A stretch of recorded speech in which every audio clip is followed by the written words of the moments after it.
Assalamu alaikum students. Today we are going to do some more practice of area under the curve questions.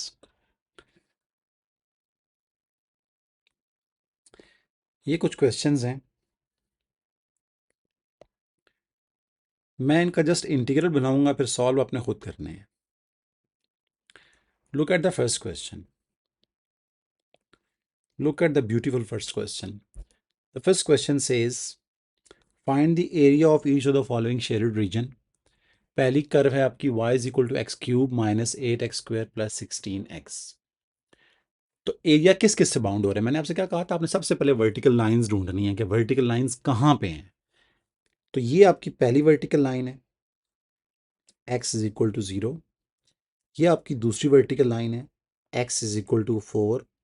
ये आपकी curve है, ठीक है, जो आपको दी हुई है, और ये आपकी पॉजिटिव x एक्सिस है. तो एक्चुअली जो एरिया बाउंड हो रहा है वो दैट इज दिस एरिया, ठीक है, ये एरिया बाउंड हो रहा है.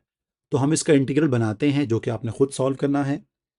एरिया इंटीग्रल क्या होगा इसका? Area is equals to limits of integration क्या होंगी, 0 से लेकर 4 और y dx.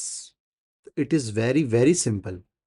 0 to 4 x cube minus 8x square. बहुत कम बच्चों को पता है कि इंटीग्रेशंस के क्वेश्चंस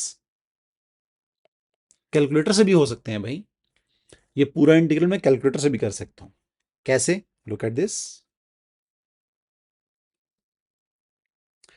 ये इंटीग्रल का साइन आपको नजर आ रहा होगा on your calculator below mode button, ठीक है.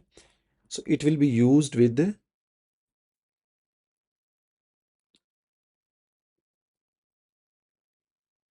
ठीक है, इंटीग्रल का बटन प्रेस किया, उसने कुछ ऑप्शंस दी थी, मैं दोबारा आपको चेक करवा देता हूँ. इंटीग्रल और कुछ ऑप्शंस हैं. देखिए हमारे लिए फर्स्ट ऑप्शन जो है सूटेबल है, सो प्रेस दिस ऑप्शन, ठीक है. अब इसमें आपने फिलिंग करनी है. तो जो लोअर लिमिट है वो क्या थी आपकी?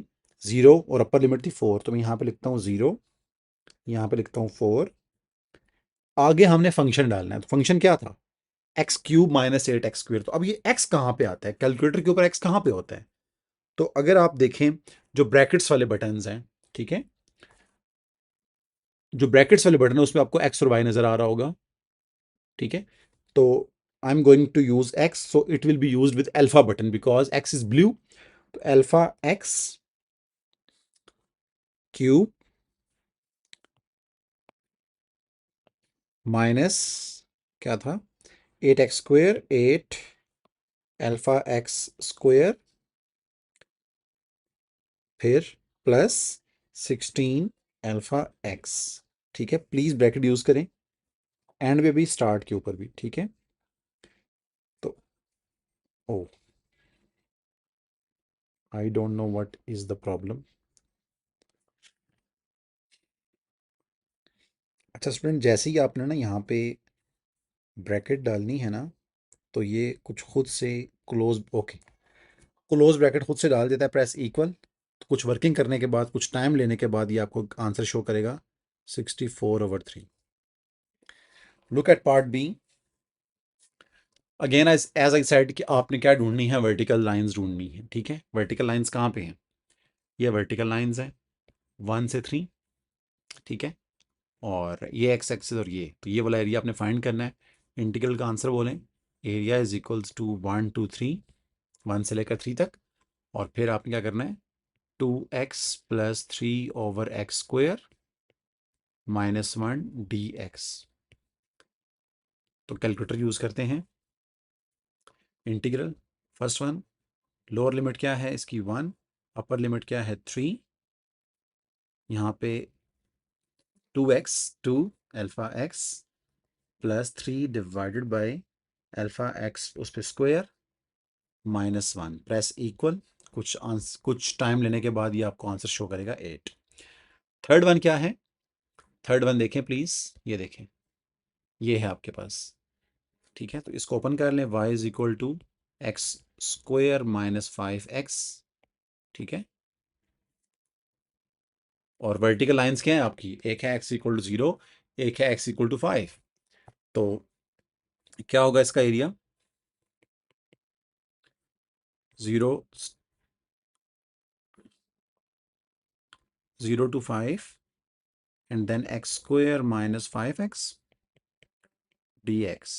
ठीक है, कैलकुलेटर पे है, प्रेस इंटीग्रल बटन, 0 से 5, ये 0, ये 5,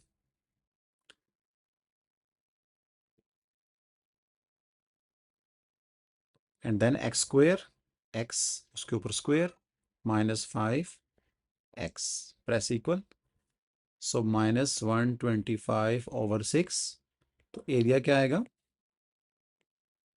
एरिया में आपने पॉजिटिव साइन लेना होता है। ठीक है, डी पार्ट आप खुद करेंगे। Next question,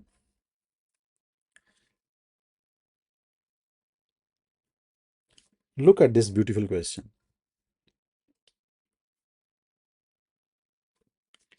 The diagram shows the curve y is equals to 2x plus 1 and then a square root। कहता है आप इसका शेयर्ड एरिया फाइंड करें। आप सारी वर्डिंग अगर आप पढ़ें तो आपसे कहेगा कि आपने शेयर्ड एरिया फाइंड करना है, बट जो मिसकॉन्सेप्शन है इस क्वेश्चन को लेके वो ये है कि देखें यहाँ पे वर्टिकल लाइंस कौन सी है ना। तो नॉर्मली स्टूडेंट्स ये करते हैं कि स्टूडेंट्स पहले पॉइंट पे और आखिरी शेयर्ड पॉइंट पे दो वर्टिकल लाइंस लगा देते हैं। तो पहले पे मैं अगर वर्टिकल लाइन लगाऊं, ये देखें, ए के ऊपर वर्टिकल लाइन लगाऊं तो वो ये बनेगा ना, बिल्कुल ठीक है। अब लास्ट पॉइंट सी है, ठीक है, तो अगर हम उसके ऊपर वर्टिकल लाइन लगाएंगे, ये देखें, अगर हम सी के ऊपर वर्टिकल लाइन लगाते हैं तो देखें स्टूडेंट्स, इन दो वर्टिकल लाइंस के इन दो वर्टिकल लाइंस के साथ, ये कर्व के साथ, इस पॉजिटिव एक्स एक्सिस के साथ, इस स्ट्रेट लाइन के साथ हमें ये वाला एरिया चाहिए था। लेकिन अगर आप इंटीग्रल बनाएंगे, कौन सा, इस वैल्यू से लेकर, मुझे नहीं पता ये वैल्यू कौन सी है, हम पहले इसको फाइंड करेंगे, इस ए से लेकर इस बी तक, तो उसके अंदर बच्चों ये वाला एरिया भी आ जाएगा जो कि आपको रिक्वायर्ड नहीं है ये वाला। ठीक है, तो आपने करना क्या है, केयरफुली आपने वर्टिकल लाइंस लगानी है। क्या आपने एंड पे लगानी भी है या नहीं, दैट इज द क्वेश्चन। तो पहले मैं इसको रॉन्ग, जो मिसकॉन्सेप्शंस हैं इस क्वेश्चन को लेके, जो रॉन्ग अटेम्प्ट्स हैं, वो आपको बताता हूं कि अगर आप ये करेंगे तो रॉन्ग अटेम्प्ट होगी। तो अगर मैं यूं करूं, पहले मैं पॉइंट्स फाइंड करता हूं ना, ए बी सी के, क्योंकि हमें चाहिए होंगे, और आई थिंक वो कह भी रहा होगा। Diagram shows this curve intersects the x axis at A and the normal to the curve at B meets the x-axis at C, find the area of the shaded region। तो बहुत से इसमें working करनी पड़ेगी हमें ना। तो सबसे पहले हम ए पॉइंट फाइंड करते हैं। अब ए पॉइंट कैसे फाइंड होगा, देखें बच्चों, ए पॉइंट फाइंड करने के लिए आप क्या करेंगे, कर्व को जीरो पुट करेंगे। अलजेब्रा आपका स्ट्रॉन्ग होना चाहिए। मैं बहुत स्टेप स्किप करता हूं। देखिए मैंने कर्व को जीरो पुट कर दिया ना। अगर अगर आप एक और से देखें तो कर्व जो है वो एक्स एक्सिस को टच कर रही है, तो it's mean in that case y is zero. तो आप कर्व को जीरो पुट कर देंगे। तो बोथ साइड स्क्वायर ले लें तो आंसर आएगा 2x plus 1 equal to 0। X is going to be -1/2। X is going to be -1/2। So if I say कि जो ए के कोऑर्डिनेट्स हैं वो है -1/2, 0। Is there any problem? Obviously no. A के कोऑर्डिनेट्स तो आगे।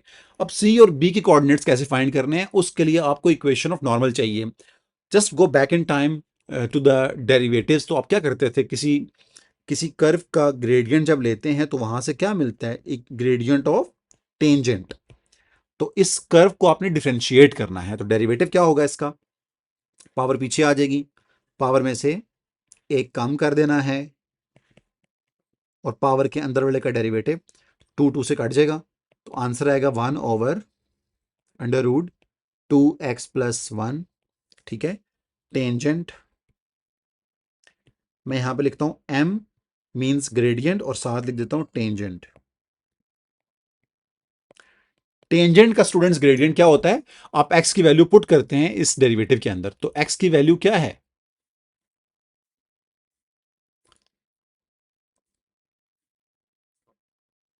अच्छा sorry B we have point B. B क्या दिया हुआ है, 4,3। तो इसके अंदर पुट करें 4, 1/2 × 4 + 1 ठीक है, तो ये आएगा clearly you can see it is 1/3। 4 2 8 + 1 9, square root 9 is 3। अब बताएं नॉर्मल का ग्रेडियंट क्या होता है। आप सबको पता है कि नॉर्मल के ग्रेडियंट के लिए आप क्या करते हैं, टेंजेंट के ग्रेडियंट का नेगेटिव रेसिप्रोकल लेते हैं, तो ये आएगा -3। ठीक है, उसके बाद आपको इक्वेशन ऑफ नॉर्मल चाहिए। इक्वेशन ऑफ नॉर्मल क्या होती थी, y minus y1 is equals to m into x minus x1। तो y माइनस y1 क्या है आपका, पॉइंट बी का y coordinate, that is 3। m है आपका ग्रेडियंट ऑफ नॉर्मल, तो वो है आपका -3 इंटू x माइनस x1 क्या है, पॉइंट बी का x कोऑर्डिनेट, दैट इज 4। तो आंसर आएगा y minus 3 is equals to -3x plus 12। So y is equals to -3x plus 15। अब देखें, अगर मैंने c के कोऑर्डिनेट्स फाइंड करने हैं तो ये इक्वेशन ऑफ नॉर्मल आपके पास आ चुकी है। ठीक है, ये जो लाइन आई है ना, ये आपकी इस लाइन की इक्वेशन है, इस लाइन की। अगर आपने c के कोऑर्डिनेट्स फाइंड करने हैं तो इस लाइन के अंदर आपको क्या पुट करना पड़ेगा, y को 0 पुट करना पड़ेगा। So y is equals to 0 will give me 0 is equal to -3x plus 15. So x is going to be 5. तो a के कोऑर्डिनेट्स क्या आए, -1/2, 0। b के कोऑर्डिनेट्स दिए हुए थे 4, 3 और c के कोऑर्डिनेट्स आए 5, 0। Is there any problem. ठीक है, हमारे पास तीनों पॉइंट्स के कोऑर्डिनेट्स आ गए हैं। अब हमने टारगेट करना है, क्योंकि पहला पहला क्वेश्चन भी यही था कि सी के कोऑर्डिनेट्स फाइंड करें। अब हमारा क्वेश्चन है कि आपने area under the curve find करना है। देखें, एज आई सेड स्टूडेंट्स, अगर आप रॉन्ग अटेम्प्ट सुन लें, अगर आप ये करते हैं कि एक बच्चा कहता है सर एरिया अगर फाइंड करना है तो क्यों ना मैं यूं करूं, ए के कोऑर्डिनेट से 1/2 मींस पहली वर्टिकल लाइन, और लास्ट वाली वर्टिकल लाइन है सी पे और उसके कोऑर्डिनेट्स हैं 5। तो अगर वो रख देता है 5 और इस कर्व को इंटीग्रेट करता है, तो मुझे बताएं उसने क्या मिस्टेक की है। पहली बात है मिस्टेक क्या है, दूसरी बात है मिस्टेक है तो को एक्स्ट्रा एरिया आया है या कम एरिया आया है। ऑब्वियसली अगर आप इसको गौर से देखें, -1/2 ये है, 5 कहाँ था, ये था। कर्व कौन सी है, ये वाली है, और ये एक्स एक्सिस है। तो इसके अंदर बच्चों कौन सा एरिया आ रहा है, ये सारा एरिया आ रहा है। क्या ये सारा आपको रिक्वायर्ड था, क्या ये सारा एरिया आपको रिक्वायर्ड है? The answer is no. ये एरिया आपके पास एक्स्ट्रा आ रहा है। अब बच्चे सोच रहे होंगे कि ये ट्राइंगल है। नो, ये इसकी दो स्ट्रेट साइड्स हैं। ये थर्ड साइड आपको स्ट्रेट नजर आ रही है, एक्चुअली स्ट्रेट नहीं है, ये कर्व्ड है। तो आपने करना क्या है, आपने ये लिमिट्स यूज ही नहीं करनी। ये वाली लिमिट तो ठीक थी, 5 ठीक नहीं थी। तो करना क्या है, आपने इस एरिया को स्प्लिट करना है, इस शेड को आपने स्प्लिट करना है। स्प्लिट कैसे करना है, गौर से देखिएगा, गौर से देखिएगा प्लीज। आपने बी पे एक वर्टिकल लाइन ड्रॉ करनी है, बी पे एक वर्टिकल लाइन ड्रॉ करनी है।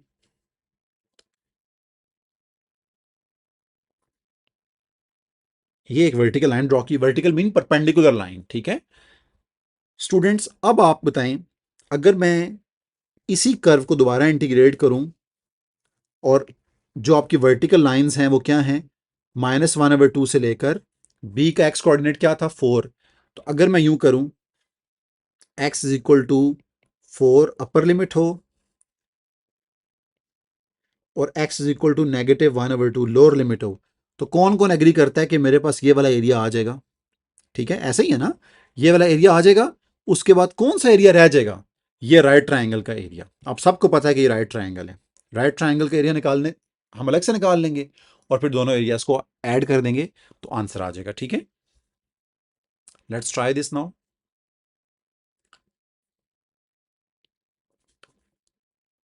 सो 1 बाय 1 करें, -1/2 से लेकर 4 तक। किसको, 2x + 1 को इंटीग्रेट करना है। तो ये क्या आएगा, 2x + 1, 1/2 में 1 ऐड करें तो 3/2 divided by 3/2 into 2,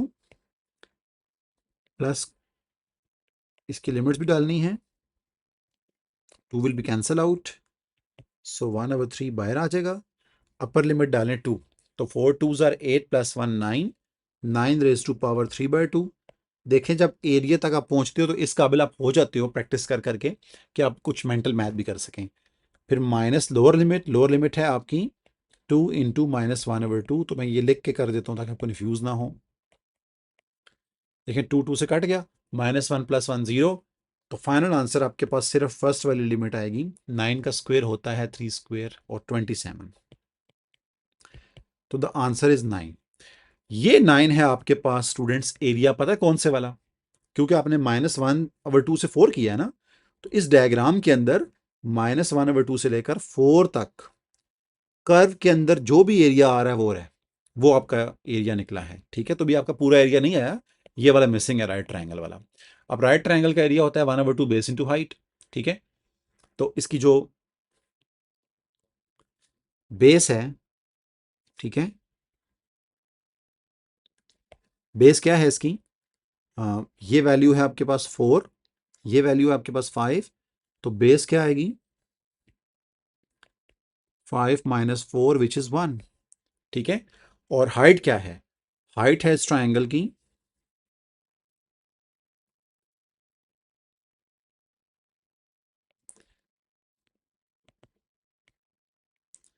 height is equal to है जो पॉइंट बी है उसका वाई कोऑर्डिनेट, तो वो था 3। ठीक है, तो क्या करना है आपने? 1/2 बेस इंटू हाइट। ट्राइंगल का एरिया अलग निकाल लें। 1/2 बेस है आपकी 1 और हाइट है आपकी 3, तो आंसर आएगा 3/2।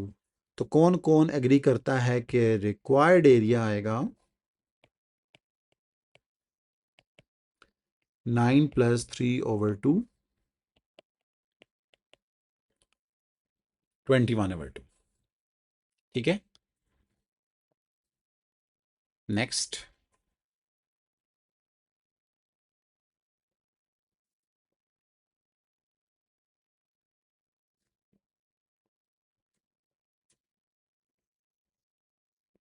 Look at this question.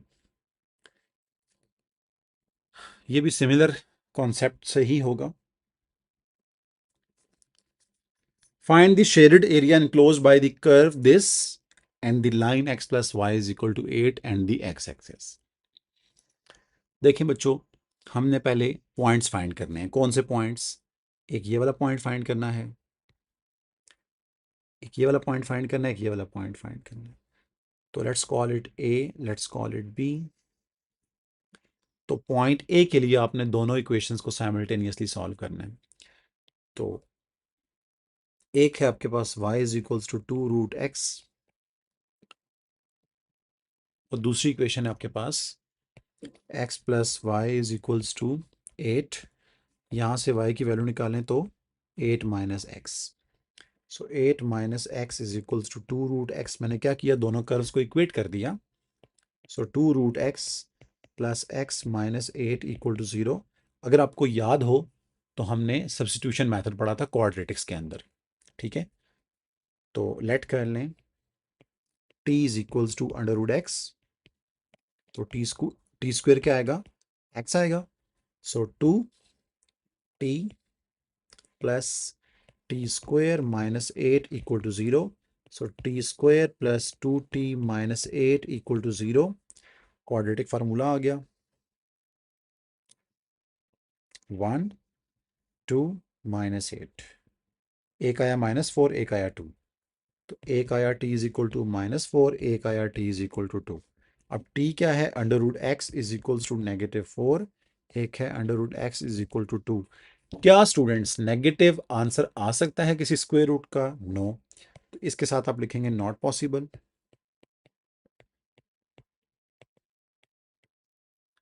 तो यहां पे आप क्या करेंगे? x is equals to 4 after taking square of both sides. तो ये आपका जो पॉइंट ऑफ इंटरसेक्शन है, बेसिकली ये ए के कोऑर्डिनेट है, ए का एक्स कोऑर्डिनेट है। ठीक है, तो यहां मैं लिख देता हूं ए का एक्स कोऑर्डिनेट क्या आया? 4। और वाई कोऑर्डिनेट के लिए आप क्या करेंगे? वाई कोऑर्डिनेट का मतलब ये है कि आप ये वाली एक्स की वैल्यू पुट कर दें आइदर लाइन में और कर्व में, इट्स अप टू यू। ठीक है, so y is equals to 2 √x curve थी आपके पास, सो 2 इंटू √4, तो आंसर इज अगेन 4। तो जो ए के कोऑर्डिनेट्स हैं वो कौन कौन मुझसे एग्री करता है कि वो हैं 4,4। ए के कोऑर्डिनेट्स आ गए 4,4। तो for B x plus y is equals to 8 है। तो देखें बी के लिए आप क्या पुट करेंगे लाइन के अंदर, y को 0। तो y को जब 0 पुट करेंगे, so x plus 0 is equals to 8। तो x की वैल्यू आएगी 8। इनफैक्ट ये है आपके पास बी की कोऑर्डिनेट्स। अब हम टारगेट करते हैं एरिया को। एरिया कैसे टारगेट करना है? अगेन अगर मैं एरिया के स्टार्ट में एक वर्टिकल लाइन लगाऊं और एक एंड पे लगाऊं तो क्या ये एरिया है? नो, ये तो एरिया एक्स्ट्रा आ गया भाई कर्व के साथ। नहीं, ऐसे नहीं करना। तो आप स्प्लिट कर लें। आप स्प्लिट कहाँ पे करेंगे? आप यहाँ पे इसको स्प्लिट करें। एक एक लाइन लगाएं यहाँ पे, एक लाइन लगाएं यहाँ पे। चलें, ये वाला एरिया आप अलग से निकाल लें। तो इस एरिया का फार्मूला क्या होगा? एरिया इज इक्वल्स टू, पहली वैल्यू है आपके पास x is equal to 0, next value है आपके पास x इज इक्वल टू 4, और कर्व क्या थी आपके पास? 2√x। इससे आपके पास स्टूडेंट्स जस्ट ये वाला एरिया आएगा। ठीक है, b के कोऑर्डिनेट से 8,0। तो अब आप क्या करेंगे? Plus triangle. अब ट्राइंगल की बेस आप सबको पता है, ट्राइंगल की बेस है 8 माइनस 4। ये फुल लेंथ 8 है और ये लेंथ 4 है। तो अगर मैं पूछूं कि ये लेंथ कितनी होगी तो दैट विल बी 4। ये लेंथ 4 है और हाइट कितनी है? 4। तो ट्राइंगल का ये जो एरिया होगा वो होगा 1/2, बेस है 4 और हाइट भी है 4। तो इन दोनों एरियाज को आप ऐड करेंगे तो जाके आपके पास रिक्वायर्ड एरिया आएगा, जिसमें एक ट्राइंगल है और एक कर्व के साथ मिलकर एरिया बन रहा है। राइट? तो चलें अब इसको हम प्रोसीड करते हैं।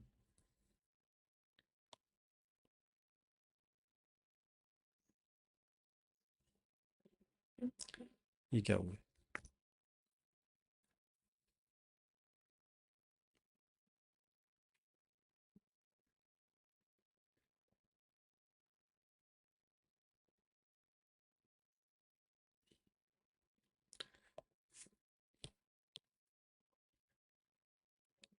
एरिया इज इक्वल टू क्या था? 0 to 4 2√x dx। तो इसको इंटीग्रेट करें, 2x⁻³ /2/3/2। ठीक है, 0 से 4, तो ये 2 2 4/3 एंड देन x⁻³ लिमिट्स डालें तो क्या आएगा? 4/3। अपर लिमिट है 4, 4⁻³ -0। सो ये आएगा 8 32/3। आप कैलकुलेटर से देखा करें स्टूडेंट्स इसको। नेक्स्ट है ट्राइंगल। ट्राइंगल का एरिया क्या होगा?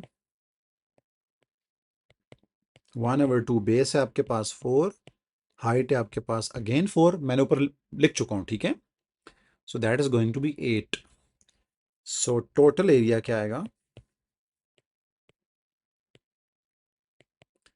32/3 plus 8, so this will be 56/3, right? Next,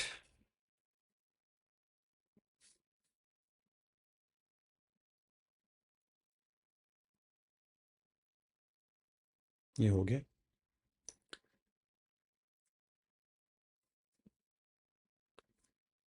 Look at this question.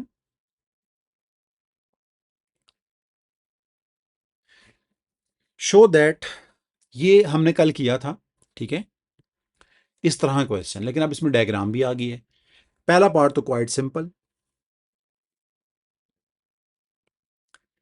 Derivative लेना है इसका। तो कैसे लेंगे डेरिवेटिव इसका? Derivative of x² + 5 is equals to 1/2 x² + 5 power -1/2, inside का डेरिवेटिव 2x, तो 2 will be cancel out with 2, so x over √x² + 5, ठीक है, ये आता है इसका डेरिवेटिव। अब वो कह रहे हैं कि आपने एरिया फाइंड करना है, ठीक है, तो पहले आप एरिया इंटीग्रल बना लिया करें। एरिया इंटीग्रल क्या आएगा, देखिए वर्टिकल लाइंस, अब जरूरी नहीं है कि वहां पे आपने बतानी है कि वर्टिकल लाइंस ये हैं, अगर आपका कॉन्सेप्ट स्ट्रॉन्ग है तो आप बस लिख दिया करें, ठीक है। तो एरिया इंटीग्रल क्या होगा, लोअर लिमिट क्या होगी 0, अपर लिमिट क्या होगी 2, और जो फंक्शन है वो होगा x/x² + 5 dx, ये है, ठीक है। तो पार्ट बी के अंदर हम क्या करेंगे, 0 to 2 x/x² + 5 स्क्वायर रूट। तो देखें अगर हमने इसको इंटीग्रेट करना है तो भाई ये किसी का डिफरेंशिएशन है, तो कौन कौन मुझसे एग्री करता है कि हमने वो लिखना है x² + 5, ठीक है। तो इसका आंसर क्या आएगा, x² + 5 स्क्वायर रूट 0 to 2, तो अपर लिमिट पुट की तो 9 3 आएगा, square root of 9 is 3, minus lower limit put की तो स्क्वायर रूट 5 आएगा। तो that is your required area. So students, this is the end of the class. हमने आज 3 क्वेश्चंस बहुत इंटरेस्टिंग किए हैं, जिसमें आपने ना कर्व को स्प्लिट होता हुआ देखा है, ठीक है। अगली क्लास में हम 2-3 ऐसे क्वेश्चंस करेंगे जो कि enclosed with the y axis होते हैं, क्योंकि वो एग्जाम के अंदर बहुत कम आते हैं, तो मैं उसमें 3-4 क्वेश्चंस बुक से करवा देता हूँ ताकि आपको आइडिया हो जाए उसका। देन फिर हम इंशाल्लाह नेक्स्ट टॉपिक पढ़ेंगे, area bounded by a curve and a line. Means to say कि अभी तो कोई थर्ड पार्टी इन्वॉल्व नहीं हो रही ना एरिया में, जस्ट एक 2 वर्टिकल लाइंस होती हैं और ओरिजिनल कर्व होती है। तो आने वाले कुछ क्लासेस में हम एक टॉपिक ऐसा पढ़ेंगे जिसमें एक प्रॉपर एक स्ट्रेट लाइन इंटरसेक्ट कर रही होगी कर्व को, ठीक है, तो वो भी हमारे क्वेश्चंस को डिस्टर्ब करेगी, ठीक है।